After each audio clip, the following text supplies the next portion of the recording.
High friends, welcome to Yashikar. நம்மளோட விஜய் டிவியில் ரொம்பவே சூப்பராக போயிட்டுருக்க ஒரு சீரியல் தான் தனம். நிறைய நியூ என்ட்ரிஸ் வராங்க. ரீசெண்டாக பிரியங்காவும் அவங்களுமே வந்திருந்தாங்க. அதாவது ரோபோசங்கர் ஒய்ஃப், இன்னும் ஒரு சில நடிகைகள்லாமும் வந்திருந்தாங்க.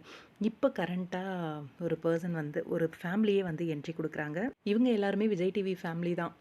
அதாவது நிஷா பொறுத்த வரைக்கும் தங்கமகள் அப்படின்ற சீரியலில் நடிச்சிருக்காங்க. சத்யா வந்து ஆல்ரெடி ப்ரீவியஸாக ஒரு 2, 3 சீரியல்ஸ் வந்து விஜய் டிவிலேயே பண்ணியிருக்காரு. அதேபோல் இன்னொரு பிரபலமும் இப்போ ரீசெண்டாக ஓடிட்டுருக்க நிஷா அவங்களோட இன்ஸ்டாகிராம் பேஜில் வந்து மறுபடியும் விஜய் டிவியில் ஒரு கம்பேக் கொடுக்குறேன் அப்படிங்கிற மாதிரி ரொம்பவே எக்ஸைட்டடாக இருக்குது. தனம் சீரியலில் கலந்துக்கிறது, நடிக்கிறது அப்படிங்கிற மாதிரிலாம் வந்து போஸ்ட் பண்ணியிருந்தாங்க.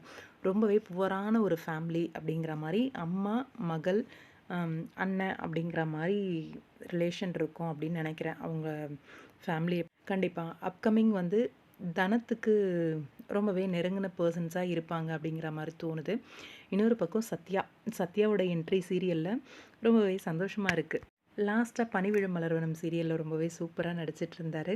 சடனாக சீரியலை விட்டு விலக வேண்டிய ஒரு சூழ்நிலை பிக் பாஸ் போனதுனால இப்போ மறுபடியும் விஜய் டிவியில் ஒரு கம்பேக் கொடுக்குறாரு அப்படிங்கிறது ரசிகர்களுக்கு ரொம்பவே ஒரு சந்தோஷம்தான்.